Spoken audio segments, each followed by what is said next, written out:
बिस्मिल्लाहिर्रहमानिर्रहीम। अस्सलाम वालेकुम नाज़रीन, आप यूट्यूब चैनल देख रहे हैं। मैं इमरान खान हूँ। नाज़रीन, एक दफ़ा फिर जंग का ख़तरा जो है वो बढ़ गया है।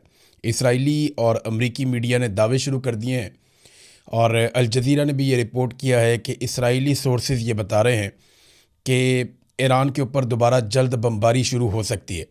डोनाल्ड ट्रंप ने इसके बारे में एक वाज़ेह इशारा भी दिया था और ख़ुद इसके ऊपर उन्होंने स्टेटमेंट भी दे दिया था कि अगर मामलात हमारे तय नहीं होते तो दोबारा हमें बमबारी शुरू करनी पड़ेगी।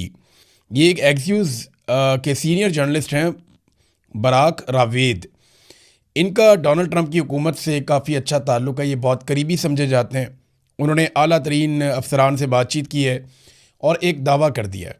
उन्होंने कहा कि अगर बहुत जल्दी कोई पेशरफ्त ना हुई, बल्कि इन्होंने 24 घंटे का वक्त दिया है कि अगर बहुत जल्दी कोई पेशरफ्त ना हुई तो जंग दोबारा शुरू हो सकती है। और जंग दोबारा शुरू होने की वजह यह है कि पाकिस्तान ने तो पूरी कोशिश की है ना। अब इस पे डोनाल्ड ट्रंप ने बहुत तारीफ़ें की हैं पाकिस्तान की, और बार बार तारीफ़ें की हैं फील्ड मार्शल आसिम मुनीर की और शहबाज शरीफ की, क्योंकि डोनाल्ड ट्रंप एक ऐसी दलदल में फंस गए हैं जहां से उन्हें कोई फेस सेविंग नहीं दे पा रहा, कोई भी उनका साथ नहीं दे रहा। हालात बहुत बुरे हैं उनके लिए। इस वक्त डोनाल्ड ट्रंप एक बेचारा है जिसके पास जो वाहिद चारा है वो एक पाकिस्तान का फील्ड मार्शल और एक पाकिस्तान का वज़ीर आज़म है, जो उसकी फेस सेविंग के लिए कोई भी कीमत अदा करने को तैयार है। दुनिया में कोई और डोनाल्ड ट्रंप का भार उठा नहीं पा रहा। यानी डोनाल्ड ट्रंप से लोग अपने आप को दूर रख रहे हैं, अपने आप को बचा रहे हैं। कोई भी इस शख्स की गारंटी लेने को तैयार नहीं है, क्योंकि डोनाल्ड ट्रंप का एक रिकॉर्ड है झूठ बोलने का, और इनका पिछले दौरे हुकूमत के जो झूठ हैं उनको जब कैलकुलेट किया गया इनके 4 सालों के ऊपर, तो पता चला कि डोनाल्ड ट्रंप ने रोज़ाना के हिसाब से कोई 21 झूठ बोले हैं।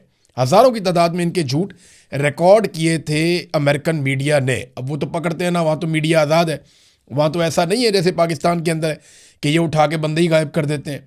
बहरहाल अब ये दावा किया जा रहा है कि डोनाल्ड ट्रंप को दोबारा लड़ाई में जाना पड़ जाएगा अगर उसे कोई फेस सेविंग ना मिली तो क्या जंग दोबारा शुरू हो सकती है? इसका सबसे बड़ा जो एक रीज़न बन रहा है वो आबना हुर्मुज़ की बंदिश है। ईरान ने कहा कि आप मुहासरा ख़त्म कर दें और हम आबना हुर्मुज़ को खोल देते हैं, लेकिन अपनी शराइत के तहत। अमेरिका ने यह कहा कि आबना हुर्मुज़ हमने ताकत से खुलवा ली और हमारा मुहासरा जारी रहेगा। अब एक नया प्लान भी अमेरिका ने बनाया, वो प्लान मैं आपके सामने रख देता हूँ।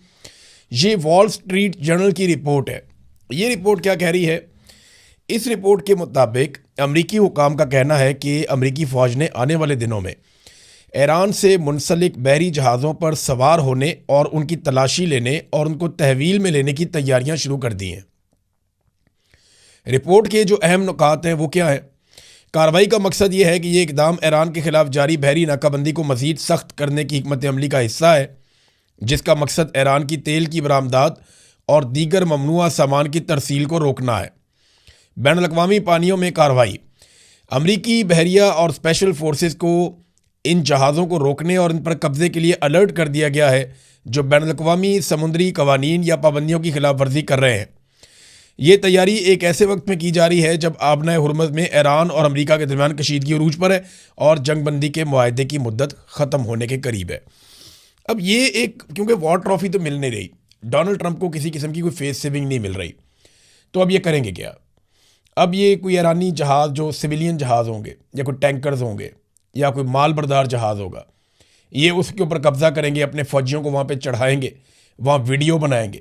डोनाल्ड ट्रंप उस वीडियो को या तस्वीर को दिखाएंगे और डोनाल्ड ट्रंप ये कहेंगे, देखें हमने ईरानी जहाज़ों पर कब्जा कर लिया है, हमारे लिए कोई मसला नहीं है, हम ईरान पे भी कब्जा कर सकते हैं। ये स्टेटमेंट आपको आने वाले दिनों में, अगर हालात ठीक ना हुए, तो सुनने को मिल सकते हैं।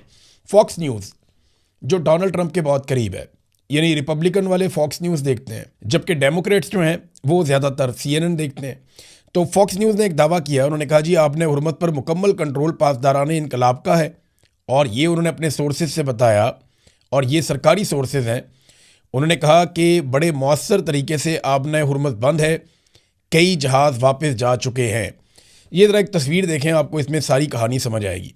ये देखें, पिछले 50 दिन के अंदर जो आबना हुर्मुज़ है वो किस तरीके से बंद है और वहाँ से कितने जहाज़ गुजर रहे हैं। अगर आप पिछला डाटा देखें, इसमें ये जो अलग अलग कलर्स के साथ आपको बताया जा रहा है कि कौन कौन से कलर में कौन कौन से कंटेनर्स हैं। बहरहाल ये सारे माल बरदार जहाज़ हैं जो आबना हुर्मुज़ में से गुजरते थे। इनकी तादाद 150 के लगभग 125 के बीच में रहती थी। और जिस दिन जंग शुरू हुई उसके बाद से लेकर अब तक ये तादाद 10 तक नहीं पहुंची। सिर्फ गुज़िश्ता चंद दिनों में जब हालात बेहतर हो रहे थे तो ये तादाद 15 तक पहुंची, उसके अलावा ये कभी भी ज़्यादा नहीं हुई। तो ये तकरीबन ना होने के बराबर आबने हुर्मुज़ का इस्तेमाल रह गया है। अब ईरान जो है वो ये कहता है कि यहाँ पे आप हमें सिक्योरिटी टैक्स दें और यहाँ से गुजर जाएं। इसके ऊपर बाकायदा ख़बरें छपी हैं और आबने हुर्मुज़ पर सिक्योरिटी टैक्स देने वालों को तरजीहन पहले गुजरने देंगे। ईरान ने यह भी ऐलान कर दिया है। बाकायदा इसके ऊपर आर्टिफिशियल इंटेलिजेंस की तस्वीर जारी की गई हैं जिसमें मुख्तलिफ ममालिक के झंडे लगे हुए जहाज़ वहाँ से गुजर रहे हैं और ईरान ने एक टूल टैक्स लगाया हुआ है। वहाँ पे उनके पासदारान इनकलाब की यूनिफॉर्म में लोग बैठे हैं और वो जो गुजरने वाले जहाज़ हैं उनसे पैसा ले रहे हैं और उनको गुजरने की इजाज़त दे रहे हैं।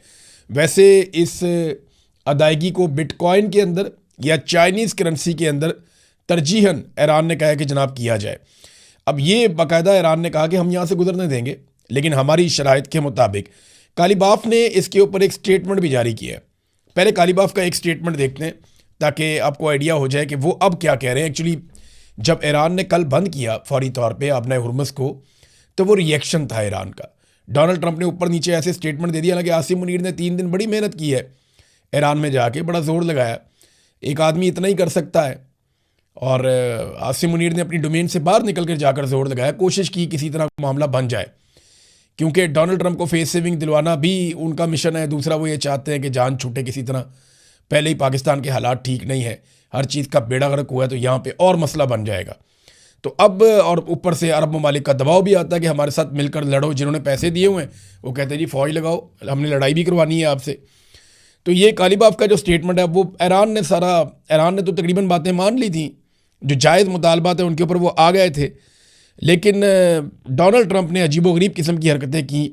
जब उन्हें आगाह किया गया डोनाल्ड ट्रंप को कि हमने ये भी कर लिया, ये भी कर लिया, हम ये भी कर रहे हैं, तो फिर डोनाल्ड ट्रंप ने जो है बड़के मार दी और उसकी वजह से सारा काम ख़राब हो गया।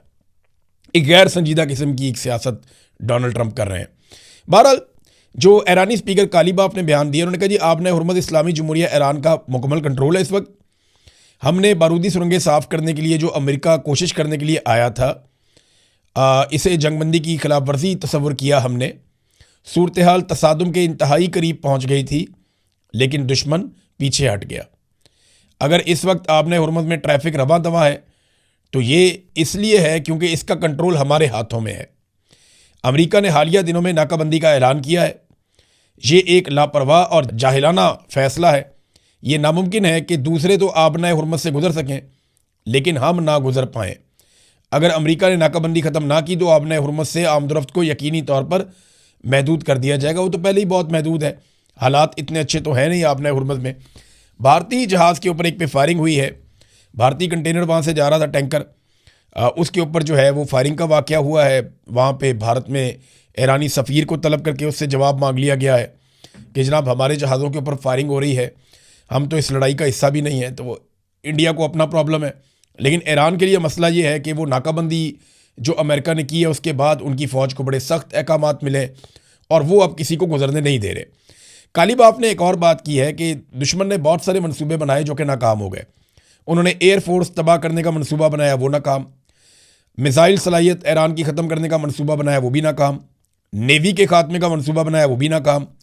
ज़मीनी हमले का एक मंसूबा बनाया ईरान के अंदर, वो भी नाकाम। और अब आबनाए हुर्मुज़ को खुलवाने का मंसूबा बनाया। इन सारे मंसूबों में हमारा दुश्मन नाकाम रहा है। ये बात की कालीबाफ ने, जो मुज़ाकराती टीम के हेड हैं। अब अल जज़ीरा ने एक खबर जारी की है जिसमें अमेरिका के मिलिट्री ऑफिशियल्स ने ये दावा किया है अमेरिकी मीडिया के सामने कि ईरान के पास अब भी कम से कम 40% उनके जो ड्रोन्स हैं उनका स्टॉक बरकरार है। यानी जो ड्रोन्स ईरान ने पहले चलाए, मिसाइलों के बारे में कोई स्टेटमेंट नहीं दिया उन्होंने, लेकिन ड्रोन्स के बारे में उन्होंने कहा जी कि हमें खदशा है कि ईरान के पास अगर सारे नहीं हैं तो 40% कम से कम ड्रोन्स उनके पास मौजूद है। जबकि ईरान का दावा है कि उन्होंने अपने 30% से भी कम हथियार इस्तेमाल किए। अलग अलग बातें करते हैं। अब अमेरिका का दावा है कि हमने बहुत हथियार ईरान के ज़ाया कर दिए हैं। ईरान का दावा नहीं जी हमारे पास बहुत बल्क में पड़े हैं। ऐसा दावा भी किया गया था कि ईरान के पास गालिबन कोई 80,000 के करीब ये शायद ड्रोन मौजूद हैं। अब पता नहीं इतने हैं या नहीं, लेकिन बहुत बड़ी तादाद में वीडियोस तो पहले जारी की गई थी। और जिस तरह ईरान ने चलाया उससे तो ये अंदाज़ा होता है कि उनके पास इनकी मिकदार काफ़ी ज़्यादा है, वो कम नहीं है। अब नाज़रीन, एक तरफ जो है वो डोनाल्ड ट्रंप कोशिश कर रहे हैं, फील्ड मार्शल कोशिश कर रहे हैं को फेस सेविंग मिल जाए, को मामला किसी तरफ चला जाए, जान छूट जाए, लड़ाई ना लड़नी पड़े, क्योंकि अमेरिका को अकेले लड़ने की आदत नहीं है। ये लड़ाई उन्हें अकेली लड़नी पड़ी तो उनके लिए बड़ी मुसीबत बन जाएगी। दुनिया के अंदर उनके पास सुपर पावर होने का एक स्टेटस है, वो दुनिया का सेवियर कहलाते हैं, लेकिन जब वो तबाही फैलाएंगे और दुनिया उन पर तनकीद करेगी तो अमेरिका पहले जैसा नहीं रहेगा, उनके लिए प्रॉब्लम हो जाएगा आलमी सतह के ऊपर। तो अमेरिका को इत्तेहादी तो मिले नहीं। अब इत्तेहादियों के बगैर अमेरिका लड़ाई लड़ना नहीं चाहता, तो डोनाल्ड ट्रंप को फेस सेविंग के लिए अब यही हमारे वाले लोग मिले हुए हैं, आसिम मुनीर साहब, शहबाज शरीफ साहब, ये कोशिश करें तो डोनाल्ड ट्रंप ने इनके लिए एक इनाम भी मुकर्रर किया है। लेकिन साथ ही साथ मैं आपको ये भी बता दूं कि मिडल ईस्ट के अंदर अमेरिकी नकलो हरकत जो है वो बहुत तेज़ हो गई है, बहुत तेज़ हो गई है। उनके जो तैयारे हैं, जो हथियार लेकर आते हैं, माल बरदार तैयारे, वो बहुत तेज़ी से मिडल ईस्ट में नकलो हरकत कर रहे हैं और बहुत तेज़ी से हथियार मिडल ईस्ट में पहुँचाए जा रहे हैं। उनके बहरी बेड़े जो हैं वो मुख्तलिफ एरियाज़ में आकर खड़े हो गए हैं, लंगर अंदाज हो गए हैं।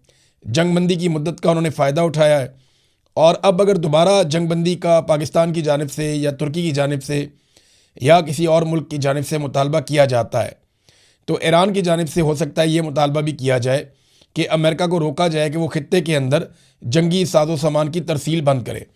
अब जंगी साजो सामान की तरसील बहुत बड़े पैमाने पर हो गई है, यानी अब अगर अमेरिका ने ईरान के ऊपर अटैक किया तो वो पहले से कई गुना ज़्यादा हो सकता है जितने बड़े पैमाने पर उन्होंने वहाँ पे हथियार पहुँचाए हैं। फील्ड मार्शल आसिम मुनीर से और शहबाज शरीफ से खुश होकर डोनाल्ड ट्रंप ने एक बहुत बड़ा ऐलान कर दिया, बादशाह सलामत ने। डोनाल्ड ट्रंप का तर्ज अमल तो ऐसे ही है ना, बादशाहों वाला है, और हमारे मामले तो बिल्कुल ऐसा ही है। तो डोनाल्ड ट्रंप ने कहा, I want to repay great field marshal and prime minister of Pakistan for what they have done for the world and specially for United States, कि दुनिया के लिए और अमेरिका के लिए जो खिदमात सर अंजाम दी हैं। पहले नाम लिया फील्ड मार्शल का, फिर शहबाज शरीफ का। डोनाल्ड ट्रंप को आहिस्ता आहिस्ता पता चल गया इन दोनों में सीनियर कौन है और जूनियर कौन है। तो डोनाल्ड ट्रंप ने पहले नाम लिया फील्ड मार्शल का, फिर बाद में नाम लिया शहबाज शरीफ का। वो भी समझ गया कि अर्दली कौन है और ऑफिसर कौन है। तो फील्ड मार्शल का नाम पहले लिया, शहबाज शरीफ का नाम बाद में लिया, और ये कहा कि हमारे लिए बड़ी खिदमात इन्होंने सर अंजाम दी हैं तो मैं इन्हें एक इनाम देना चाहता हूँ। आई टॉक टू फीफा, मैंने फीफा से बात की है, ये फुटबॉल की जो फेडरेशन है, वर्ल्ड कप आने वाला है, FIFA president, to get him to add Pakistan football team in coming world cup और throw out any NATO team to make some room. वो कह रही है नेटो की कोई एक आधी टीम बाहर निकालो फीफा वर्ल्ड कप में से और पाकिस्तान की टीम को फीफा वर्ल्ड कप के अंदर डाल दो। यानी अपने लिए नोबेल पीस प्राइज़ और हमारे लिए सिर्फ वर्ल्ड कप के अंदर पार्टिसिपेशन। पता है पाकिस्तान टीम की क्या दुर्गत बनेगी? हमारा खेल ही नहीं है फुटबॉल भाई। हम तो क्रिकेट खेलते हैं, हमारे खेल और तरह के हैं, बॉक्सिंग खेलते हैं हमारे लोग, क्रिकेट खेलते हैं और बहुत सारी गेम्स खेलते हैं, लेकिन हॉकी भी खेलते हैं, लेकिन फुटबॉल नहीं खेलते। पाकिस्तान में फुटबॉल लोग खेलते हैं लेकिन उतना अच्छा नहीं खेलते। हमारी कोई वर्ल्ड क्लास लेवल की कोई टीम नहीं है, ना वो ट्रेनिंग है, ना उस तरह के ग्राउंड्स हैं पाकिस्तान में। तो डोनाल्ड ट्रंप ने कहा जनाब अपने लिए अपनी दफ़ा, जनाब डोनाल्ड ट्रंप, क्योंकि मैं बड़ा अमन पसंद हूँ और मैं खिदमत कर रहा हूँ दुनिया का, तो मुझे मिलना चाहिए अमन का नोबेल इनाम। लेकिन फील्ड मार्शल को और शहबाज शरीफ को मैं ये कर लेता हूँ कि एक आधी टीम निकाल के नेटो की बीच में से, फुटबॉल वर्ल्ड कप में से, तो पाकिस्तान की टीम बीच में डाल देता हूँ। बहुत बड़ा एहसान किया डोनाल्ड ट्रंप ने। ये तो डोनाल्ड ट्रंप ने अभी से ही बेइज्जती करना शुरू कर दी है, अभी तो कोई गलती भी नहीं हुई फील्ड मार्शल से और शहबाज शरीफ से। मेरे ख्याल में डोनाल्ड ट्रंप की तवक्कुआत बहुत ज़्यादा है फील्ड मार्शल से और शहबाज शरीफ से, और हमारे अरब ममालिक की तवक्कुआत भी बहुत ज़्यादा है। जिस तरह यूएई ने अपने पैसे बदीद होकर वापस मांगे हैं बुरे वक्त में, इससे ये पता उनके लिए $2 अरब की कोई औकात नहीं, लेकिन जैसे उन्होंने ये पैसा वापस मांगा उससे अंदाज़ा हुआ कि वो भी कोई हमसे खुश नहीं, उनकी तवक्कुआत ज़्यादा थी जो हम पूरी नहीं कर पाए। इसी तरह जो मोहम्मद बिन सलमान है, उनकी तवक्कुआत पाकिस्तान से बहुत ज़्यादा है। क्या पाकिस्तान ने जो सबको काका दिया हुआ है या सबको जो तवक्कुआत भरपूर किस्म की दी हुई हैं, पाकिस्तान उन पे पूरा उतर पाएगा? ये एक बड़ा सवाल है, इसका अभी हमारे पास जवाब नहीं है। लेकिन रावलपिंडी में ऑर्डर जारी किए गए हैं कि होटल्स, शादी हॉल्स, हॉस्टल्स, मदारस, ये सारी चीज़ें बंद कर दी जाएं। सर्च ऑपरेशन चल रहा है रावलपिंडी में, पुलिस हर चीज़ को खंगाल रही है। शायद किसी डील के लिए डोनाल्ड ट्रंप के आने की तवक्को है या मोहम्मद बिन सलमान के आने की तवक्को है या कोई गैर मुल्की हुक्मरान पाकिस्तान में आएंगे, तो इसके लिए पुलिस जो है वो बिल्कुल पागलों की तरह उनसे काम लिया जा रहा है, वो दौड़ भाग लगी हुई है। साबिक वज़ीर आज़म इमरान खान को सिक्योरिटी के पेश नज़र ये एक दिन भी अदालत में पेशी के लिए नहीं ला सके। सिक्योरिटी का बहाना बनाकर एक दिन भी साबिक वज़ीर आज़म को अदालत में पेशी के लिए नहीं ला सके। तो ये दुनिया को कैसे बताएंगे पाकिस्तान महफूज है डोनाल्ड ट्रंप के लिए और बाकी सारों के लिए। इन्होंने ड्रामे कर करके ना पाकिस्तान का मजाक बनाया हुआ है। इमरान खान को भी अदालतों में आने देना चाहिए था ताकि दुनिया को भरोसा रहता कि पाकिस्तान एक ऐसा मुल्क है जहां पे अमन व अमान है और कोई इतनी बुरी बात नहीं है। नाज़रीन, एक चीज़ मैं आपके सामने रखना चाहता हूँ, दो चीज़ें हैं, दो आखिरी खबरें हैं। उनमें एक खबर तो ये है कि LNG के जो टर्मिनल्स लगाए गए हैं पाकिस्तान में, इन पे अली परवेज़ मलिक जो वज़ीर पेट्रोलियम है उन्होंने बड़ी तनकीद की है। उन्होंने कहा जी LNG टर्मिनल्स के मुआहदे नाकस है। अगर मुआहदे के मुताबिक हमें गैस ना भी मिले, यानी अगर हम गैस टर्मिनल के अंदर नहीं भी रख रहे, होता यह है कि हमारी LNG बाहर से आती है, वो बाकायदा बहरी जहाज़ पे आती है। वो LNG जो है वो पहुंच जाती है हमारे पोर्ट पे, वहाँ पे टर्मिनल लगाए हुए हैं। उन टर्मिनल्स के ज़रिए से आप अपने सिस्टम में डालते हैं और वहाँ पे आप भरते हैं। अब स्टोरेज भी है। तो मामला ये है कि आपको बेशक LPG मिले या ना मिले, आप उन्हें इस्तेमाल करें या ना करें, उन टर्मिनल का किराया आपने देना है। उसको भी कैपेसिटी पेमेंट कहते हैं। और ये $15 मिलियन की कैपेसिटी पेमेंट आपको करनी पड़ती है। $15 मिलियन ठीक ठाक अमाउंट है, ये आपको देने पड़ते हैं। आप उसको इस्तेमाल करें ना करें, कैसी दिहाड़ी लगाई अगलों ने।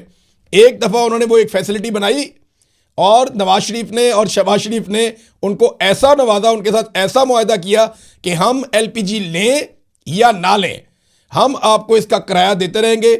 $15 मिलियन आप हमसे वसूल करते जाइएगा। आपकी मौजें लग गई हैं।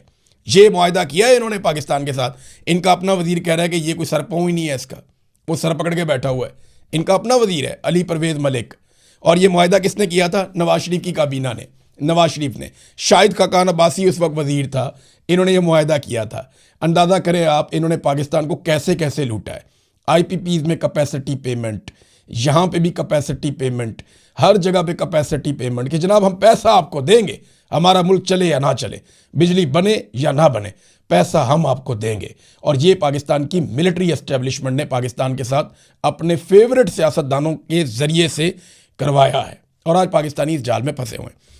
आखिर में नाज़रीन एक खबर मैं आपके सामने रखना चाहता हूँ। खबर क्या है, मैं एक वार्निंग भी है जो मैं जारी कर रहा हूँ। माजी में ना हमारे इदारे में बैठे हुए लोगों ने 5th जनरेशन वॉर का एक बयानिया दिया और इस बयानिए के ज़रिए से हज़ारों नौजवानों को अपने साथ जोड़ लिया। हज़ारों नौजवान 5th जनरेशन वॉर के लिए वॉरियर बन गए थे माजी में, लेकिन जब हक़ाइक़ खुले, इमरान खान साहब ने एक बयानिया बनाया, वो सारे समझ गए जनाब गेम तो कुछ और है। तो वो पाकिस्तान की मिलिट्री एस्टेब्लिशमेंट के ख़िलाफ़ हो गए और वो सारा बना बनाया खेल उल्टा पड़ गया। अब एक मरतबा फिर जो है वो 5th जनरेशन वॉर का तजर्बा नाकाम होने के बाद कुछ आगाही का तजर्बा किया जा रहा है और इसमें बड़े पैमाने पर जो है वो सरकारी इदारे के अंदर जो लोग काम करते हैं बेचारे, उन सबको जो है वो इस काम पे लगा दिया गया है। गालम बलोच के ऊपर, बदतमीज़ी करने के ऊपर हज़ारों अकाउंट्स बनाकर तो उनसे भी अब वही बेहूदगी करवाई जा रही है। ये इंतहाई नाक़िस हिकमत अमली है, ये कल को गले पड़ेगी और मैं लिख कर देने के लिए तैयार हूँ कि ये भी कल को गले पड़ेगी। वजह यह है कि आप जिसको सोशल मीडिया पे ले आते हैं ना, उसको आज नहीं तो कल नहीं तो परसों, वो सोशल मीडिया पे सिर्फ लिखता नहीं है, वो पढ़ता भी है। वो जितना लिखता है उससे ज़्यादा पढ़ता है। तो ये बात आप ज़हन में रखें कि पढ़ने से शऊर आता है और इन लोगों को जब शऊर आएगा ना तो ये हज़ारों लोग भी आपके गले पड़ जाएंगे। और जो इस वक्त हुकूमत है जो इस तजर्बे में शामिल है, यानी इदारों को सियासत में घसीटने का क्या फ़ायदा। मोहसिन नकवी ने कहा कि आसिम मुनीर अपना हर वादा पूरा करते हैं। मैं कहता हूँ आसिम मुनीर साहब कौम से कोई वादा करें ही ना, हमें कोई वादा उनसे चाहिए ही नहीं। वो सिर्फ अपना हलफ पूरा करें कि वो कभी सियासत के अंदर दखल अंदाजी नहीं करेंगे, वो कभी सियासत के अंदर हिस्सा नहीं लेंगे। सिर्फ इतना कर लेना, हर फौजी, हर पुलिस वाला, हर ब्यूरोक्रेट, हर आदमी अपने हलफ की पासदारी कर ले तो पाकिस्तान कहाँ से कहाँ चला जाए। अब तक के लिए इतने, अपना ख्याल रखिएगा, अपने चैनल का भी। अल्लाह हाफ़िज़।